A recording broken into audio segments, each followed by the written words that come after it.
63% of, 63% of non-educated adults today are women. That's the deep roots of the gender inequalities. One of the critical issues we have regarding the African demography is the fact that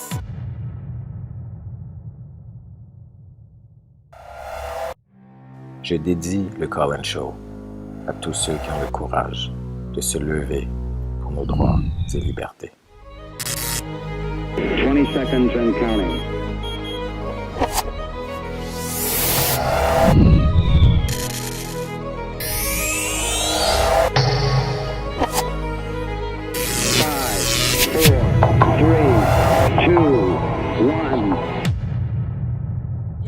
Bienvenue dans le Call-In.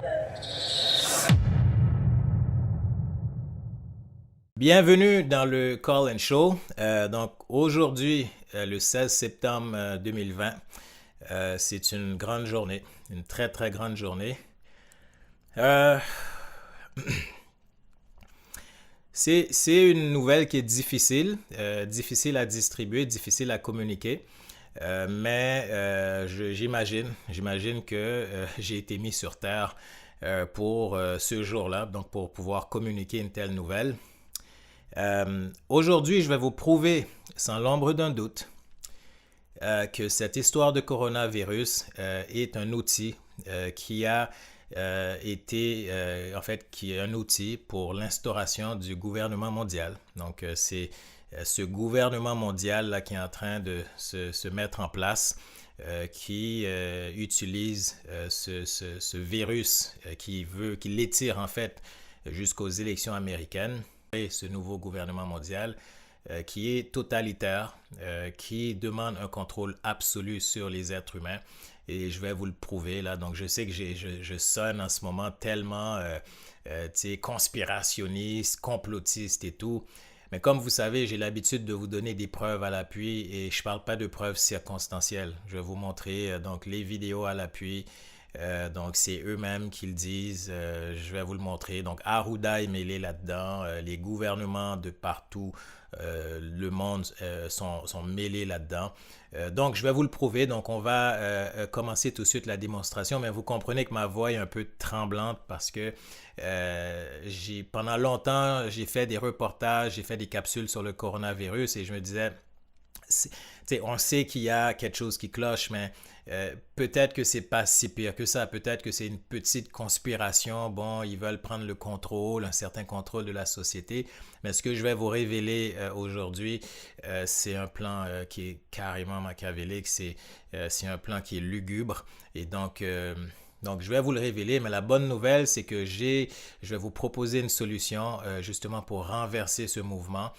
Il y a une façon de le faire et donc je pense qu'il y a encore espoir, c'est pas encore trop tard. Donc je vais commencer tout de suite ma démonstration. Si vous vous rappelez bien, je vous avais parlé du Global Goals. Donc je vous avais parlé d'un site internet où on peut voir que les leaders dans le monde entier se sont rencontrés dans les environs de 2015 et ont décidé de partir un projet pour régler soi-disant les grands problèmes de ce monde. Et là, ces leaders-là, donc après coup, ont lancé un projet dans le monde entier qu'ils ont appelé Global Goals, ou bien les objectifs globaux. Comme vous pouvez voir à l'écran, donc c'est quand même un grand projet. Donc le projet a plusieurs objectifs et dans les objectifs du projet, donc c'est de enrayer la famine par exemple, c'est de donc créer un monde soi-disant égalitaire. Donc il propose de régler des problèmes que jamais dans l'histoire de l'humanité, l'être humain, l'homme a pu vraiment régler de manière définitive, mais eux proposent, donc ils affirment que ces problèmes-là, avec leur projet, ils vont être en mesure de régler ces grands problèmes-là. Donc jusque-là, ça va. Et donc, avant de faire la démonstration et de vous montrer en réalité qu'est-ce qu'ils veulent, je vais vous montrer, donc vous faire la preuve que beaucoup de politiciens sont impliqués. En fait, la plupart des grands pays de ce monde sont impliqués. Donc, je vais vous montrer là, donc, les politiciens en photo qui sont impliqués avec la PIN. Donc, ils ont une petite PIN du Global Goals, donc des objectifs globaux qu'ils portent donc lorsqu'ils font des présentations. Mais je vous dirais en notice que la plupart des politiciens, par contre, là, il y en a beaucoup qui n'osent pas vraiment s'afficher avec la PIN. Donc, évidemment, ils ne veulent pas nécessairement, là, parce qu'ils savent qu'est-ce qui se passe, donc ils ne veulent pas nécessairement donner la puce à l'oreille. Donc, beaucoup de politiciens ne s'affichent pas avec la PIN, mais certains ont plus de zèle que d'autres, dont par exemple Horacio Arruda qui a un zèle extrême pour ce projet-là. Donc, je vous montre les photos. Donc, comme vous pouvez voir, donc vous voyez Bill Gates en photo, donc vous le voyez avec sa PIN. Vous avez Macron, donc Macron en passant, Macron s'affiche très très peu avec la PIN des objectifs globaux, mais j'ai pu aller chercher justement cette photo-là. En fait, je l'ai pris d'une vidéo que je vais vous montrer plus tard. Donc, c'est dans cette vidéo-là, on voit qu'il donne un discours et dans ce discours-là, donc il a cette PIN-là, mais en général, lorsque Macron est en service là pour son pays, il ne montre pas nécessairement la PIN, mais je voulais vous montrer cette photo pour vous faire la preuve que Macron aussi est clairement impliqué dans ce projet. Vous pouvez voir donc Arruda. Donc Arruda a plusieurs photos donc avec la PIN, avec le logo des objectifs globaux. En fait, Arruda, même en entrevue par moment, même lorsqu'il donne des entrevues, on va souvent mettre là, en arrière-plan, on va mettre le logo des objectifs globaux en arrière de lui. Donc j'imagine qu'il a une implication assez spéciale dans ce projet-là parce qu'il semble être très très à l'aise à s'afficher.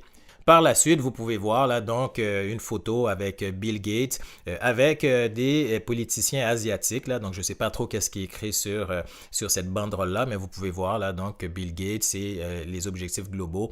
C'est un projet qui est aussi très très bien installé et instauré en Asie.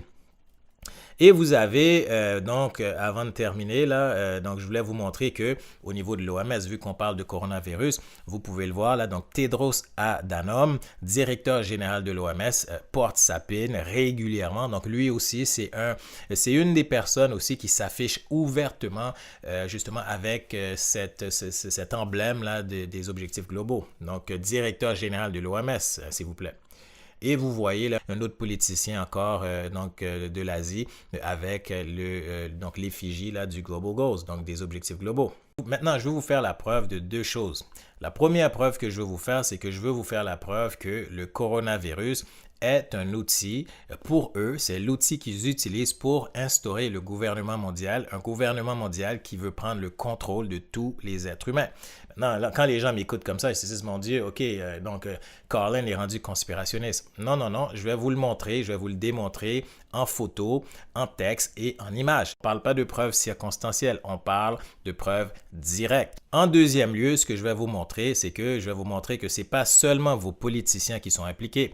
Plusieurs personnes se sont demandé, par exemple, dans cette saga du coronavirus, comment ça se fait qu'on n'a jamais entendu donc les grandes stars, les grandes célébrités? On ne les a jamais entendus dans cette histoire de coronavirus. Silence radio, aucune star, aucune célébrité s'est manifestée à démontrer un certain désaccord avec tout ce qui se passait. Donc, on a l'impression que tout le monde est en accord. Vous allez voir pourquoi. En fait, c'est parce que les grandes célébrités dans ce monde, les grands politiciens, sont aussi de la partie. Et je vais vous le prouver.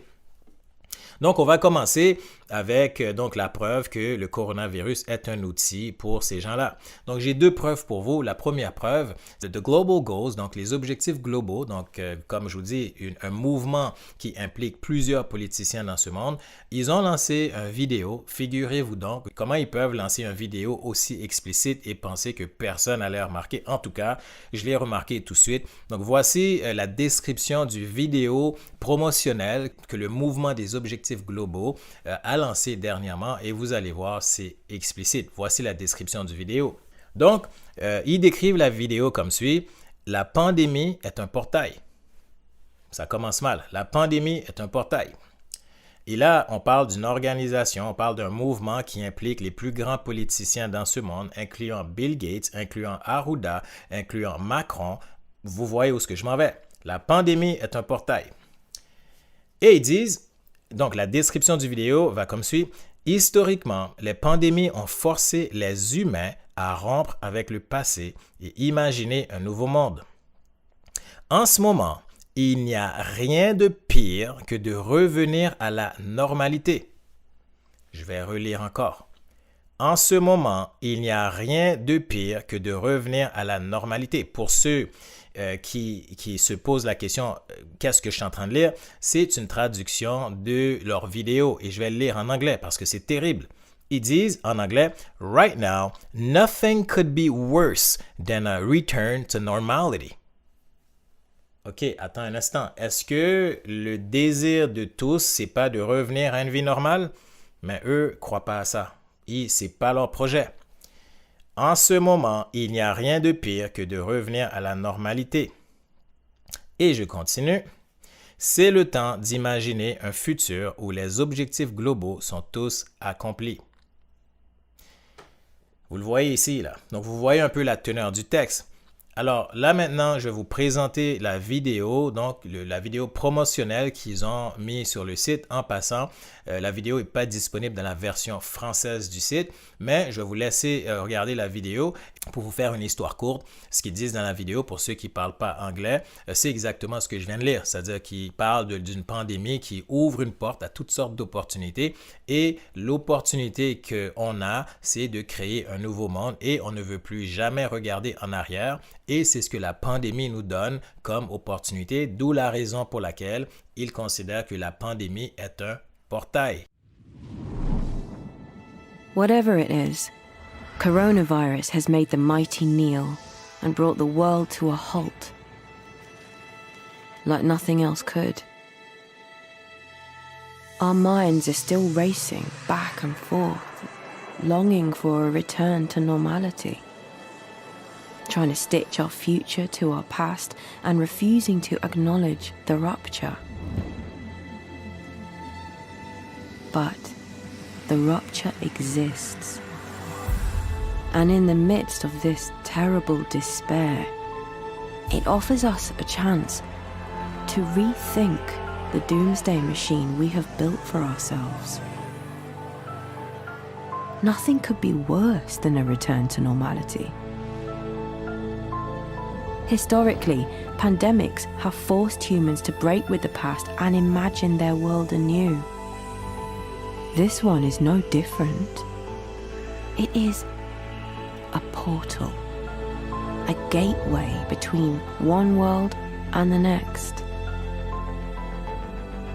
We can choose to walk through it, dragging the carcasses of our prejudice and hatred, our avarice, our databanks and dead ideas, our dead rivers and smoky skies behind us. Or we can walk through lightly, with little luggage, ready to imagine another world.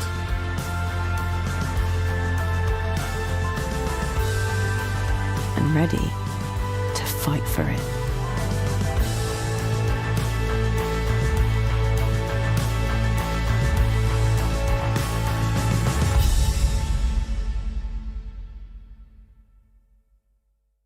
Maintenant, je vous ai dit que j'allais vous faire la preuve que donc vos célébrités, donc les plus grands politiciens sont impliqués dans ce projet et y croient. Alors, je vais vous montrer donc la preuve que ces gens-là sont impliqués. Prochainement, le mouvement des objectifs globaux, ils vont organiser un événement et cet événement apparemment, là, ça va être un événement grandiose. Et regardez qu'est-ce qu'ils disent de cet événement et qui va y être. Donc, je lis sur leur page, là, sur leur site internet, ce qui suit. Les Nations Unies en première ce samedi 9h. L'événement mettra en vedette les plus grands noms de la scène musicale, politique et du cinéma. Donc, vous ne voulez pas manquer ça. Je le lis en anglais. Nations United premieres this Saturday, 9 o'clock. It will feature the biggest names in music, politics and film, so you don't want to miss out. Je ne sais pas si ça peut être plus clair que ça. Donc voilà, vous avez une organisation qui est en train d'instaurer un gouvernement mondial. Vous avez une organisation qui veut prendre le contrôle du globe. Et pour un événement aussi majeur qui vous allez avoir? Vous allez avoir les plus grands politiciens, vous allez avoir les plus grands musiciens, les plus grands artistes du monde entier. Donc là maintenant, vous comprenez pourquoi on a eu un silence radio des plus grandes célébrités dans la question du coronavirus. Maintenant, ça fait du sens. Maintenant, certains vont se poser la question, OK, attends une minute, comment on peut comprendre ça? En réalité, ce qu'ils ont fait, c'est qu'ils utilisent le coronavirus comme outil pour instaurer un contrôle. Donc, l'outil de contrôle par excellence est le coronavirus. Et c'est la raison pour laquelle on parle de mesures sanitaires. Et par ces mesures-là, ils prennent le contrôle de toutes les régions du monde. Maintenant, pourquoi ils veulent étirer le corona jusque-là? C'est parce que tant qu'ils n'ont pas encore instauré ce gouvernement mondial-là, on va utiliser le coronavirus justement pour mettre des mesures pour contrôler les pays. D'où la raison pour laquelle, même si on ne voit pas de décès, même si le coronavirus en tant que tel, vous regardez les courbes de décès, les courbes sont flattes. Donc, il n'y a pas grand-chose qui se passe. D'ailleurs, on n'a jamais vu de deuxième vague pour un virus, mais eux l'affirment parce que le coronavirus, comme ils disent, est un portail. C'est à travers le coronavirus qu'on va instaurer un nouveau monde. Dans ce mouvement-là, avec plusieurs politiciens impliqués, ils ont un problème. Le problème qu'ils ont, c'est qu'il y a un dirigeant dans le monde qui n'a pas accepté le projet. Et vous vous rappelez, je vous ai dit que ce projet-là a commencé à débuter aux alentours de 2015, quand ces gens-là se sont réunis et ont pris des décisions. Maintenant, il y a un dirigeant qui leur met des bâtons dans les roues. Devinez c'est qui ce dirigeant-là? Pensez au dirigeant qui est le plus détesté en ce moment sur le globe, à ce dirigeant qui fait face aux foudres de la presse mondiale sur une base quotidienne. Vous allez comprendre c'est qui. C'est Donald Trump. J'ai rien de particulier pour Donald Trump. Je ne suis pas un gars qui se verse dans la politique, mais je vais vous faire comprendre quelque chose.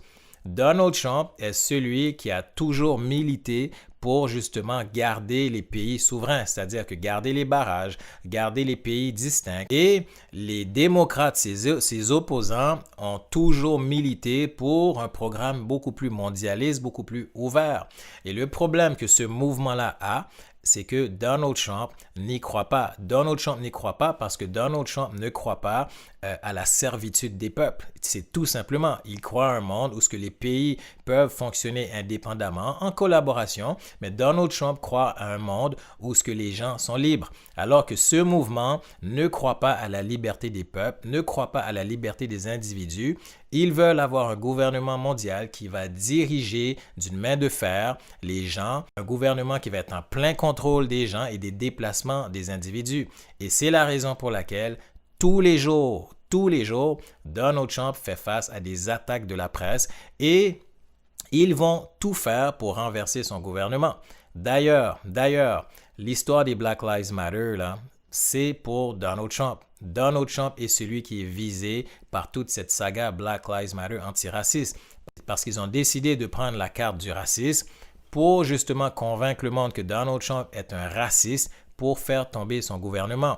C'est la raison pour laquelle vos médias ne vont jamais critiquer le Black Lives Matter parce que tout ça fait partie du même plan. Parce qu'on cherche à ériger cette carte, donc disant que bon, il y a racisme partout dans le monde et que le plus grand dirigeant dans le monde, donc celui qui dirige le pays le plus puissant dans le monde qui est Donald Trump, est un raciste, donc il faut le faire tomber. Parce que si le gouvernement de Donald Trump tombe, c'est fini. À ce moment-là, ils vont être en mesure d'instaurer et de finaliser l'instauration de leur gouvernement mondial. Et vous comprenez très bien qu'est-ce qui va arriver.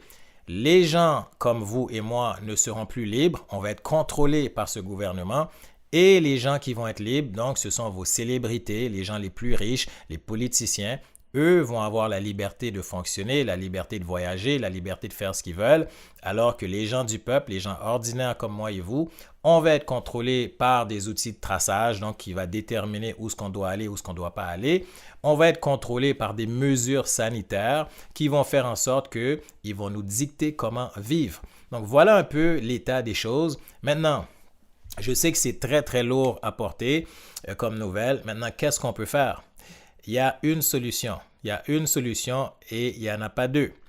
Vous avez vu comment ils ont traité les manifestations de Black Lives Matter et les manifestations soi-disant anti-masques. Ils ont traité les gens qui manifestaient contre les mesures sanitaires de manière pitoyable. Ils ont intimidé les gens. Ils ont traité les gens de complotistes. Ils ont dit qu'on ne respectait pas les règles sanitaires. Alors que pour les manifestations du Black Lives Matter, là où il y avait violence, ils n'ont rien dit, ils ont presque encouragé la chose. La solution à l'énigme du coronavirus et donc justement cette énigme de gouvernement mondial, il faut les emmener en justice et leur demander de nous expliquer pourquoi ils ont traité les manifestations soi-disant anti-masques de cette façon-là, de manière pitoyable, et pourquoi ils ont encouragé presque la violence qui a sévi dans les manifestations du Black Lives Matter, dans les manifestations antiracistes. J'ai rien contre les manifestations antiracistes, sauf que là, on est dans une manipulation des peuples et les gens manipulent les données, les perceptions pour arriver à leurs fins politiques. Donc, en les mettant au pied du mur, ce qu'on va finir par voir, c'est qu'on va finir par découvrir que effectivement, il y a eu des très grands conflits d'intérêts et je vous assure que certains vont craquer et vont révéler le programme qui se déroulait en arrière-scène. Donc, c'est beaucoup à porter.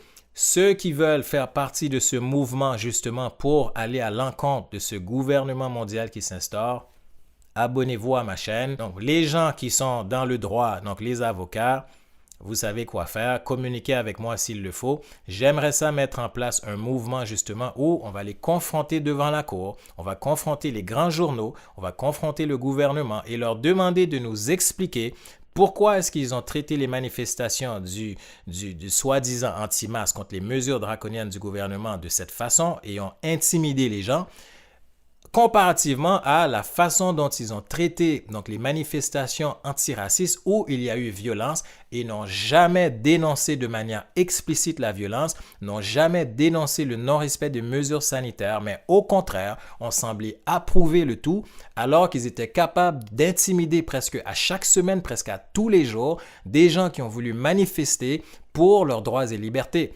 Je veux les mettre devant la cour et croyez-moi, il y a des gens qui vont craquer, croyez-moi, ça va shaker la baraque. Je sais que c'est une nouvelle extrêmement difficile à porter. Certains d'entre vous, votre monde vient de changer, mais malheureusement, je n'avais pas le choix. Je devais vous dire la vérité telle qu'elle est. Donc maintenant, qu'est-ce qu'on fait? Je vous ai donné la réponse. S'il vous plaît, je vais vous demander de vous abonner à ma chaîne, donc pour ceux qui tombent sur cette vidéo, parce que j'aimerais créer un mouvement. Et vous comprenez qu'à 20 000 abonnés, si je veux partir un mouvement, à 20 000 abonnés, je suis qu'un petit complotiste. Alors qu'à 500 000 abonnés, 500 000 Québécois qui sont abonnés à ma chaîne et qu'on décide de partir un mouvement et d'aller devant la cour, je vous garantis que là, on ne sera plus des complotistes. Là, ça devient très, très sérieux. Donc, je vous invite à partager cette vidéo avec les membres de votre famille, vos amis et à les demander de s'inscrire à ma chaîne parce que là, les choses vont commencer à bouger. Il faut que les choses changent.